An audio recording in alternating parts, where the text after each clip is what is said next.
Hello friends, ગામઠી કિચનમાં તમારું હાર્દિક સ્વાગત છે। આજે આપણે બનાવીશું બનાનાનો મિલ્કશેક, જે આપણને નવી શક્તિ આપશે। નાના બાળકોને આપણે રોજ માટે 1 ગ્લાસ પીવડાવીએ તો ખૂબ જ સારો। ઘણી વખત બાળકો કંઈ ખાતા નથી હોતા, તો આ એક બનાનાનો મિલ્કશેક કરી દેવાથી બાળકોમાં એકદમ શરીરની કમજોરી પણ નહીં લાગે, ખૂબ જ સરસ તાકાત આવશે। મોટેરાઓ માટે પણ ખૂબ જ સારો। તો ચાલો જોઈ લઈએ આને કેવી રીતે બનાવો। સબસ્ક્રાઇબ કરો ગામઠી કિચનને ને બેલ આઇકોન દબાવો લેટેસ્ટ કુકિંગ વિડીયો જોવા માટે। બનાનાનો મિલ્કશેક બનાવવા માટે અહીંયા આપણે જોશે 2 નંગ બનાના, 1 ગ્લાસ દૂધ ગમે તે રેગ્યુલર ચાલે, આપણે જે ઘરમાં ઉપયોગ કરતા હોય તે જ દૂધ લઈ લેવાનું। 6 થી 7 નંગ કાજુના, જેથી કરીને આપણો બનાના મિલ્ક એકદમ થીક તો થશે પણ સાથે કાજુથી એકદમ ટેસ્ટી લાગશે।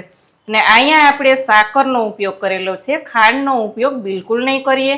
અને સાથે જ આની સાથે જો તમે સાકરનો ઉપયોગ ના કરો અને હનીનો, મધનો ઉપયોગ કરો તો પણ ચાલે। તો આપણે પહેલા બનાનાના પીસ કરી લેવાના છે। 1 ગ્લાસ આપણે મિલ્કશેક બનાવવાના છીએ, જેથી કરીને આપણે 1 બનાનાનો ઉપયોગ કરેલો છે। અહીંયા આપણે બનાનાના પીસ કરી લીધા છે, તમે જોઈ શકો છો। એમને એકદમ રફલી ચોપ કરી લેવાના। અહીંયા આપણે સાકર લઈ લેશું, કાજુ લઈ લેશું અને આપણે એકદમ સરસથી તેની પેસ્ટ બનાવી લેશું, પાવડર બનાવી લેશું। અહીંયા આપણે પાવડર બનાવી લીધા પછી જ આપણે બનાનાનો એડ કરવાના છે, બનાના અને મિલ્કને।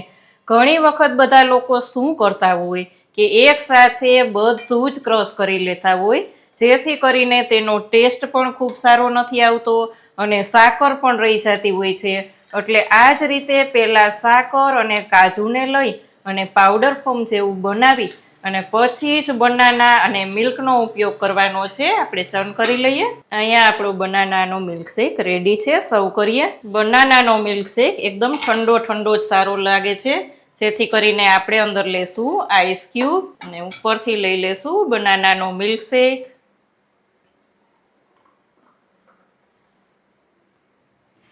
અહીંયા આપણો બનાના મિલ્કશેક રેડી છે। હેલ્થ વાઇઝ ખૂબ જ સારો, સાથે ટેસ્ટી પણ છે। બાળકોને જો રોજ માટે 1 ગ્લાસ આપી દઈએ તો ખૂબ જ સારું। અહીંયા આપણે પિસ્તાથી ગાર્નિશ કરીશું। તો તમે ફ્રેન્ડ્સ ક્યારેય બનાનાનો મિલ્કશેક બનાવો છો કે નહીં? જો બનાવતા હોય તો કેવી રીતે બનાવો છો? કોમેન્ટ કરીને મને ચોક્કસ કહેજો। કેવી લાગી આજની રેસીપી? જો સારી લાગે તો વિડીયોને લાઇક અને શેર કરજો। ચેનલમાં નવા હોય તો સબસ્ક્રાઈબ કરીને બેલ આઇકોન પ્રેસ કરજો। આવજો ફ્રેન્ડ।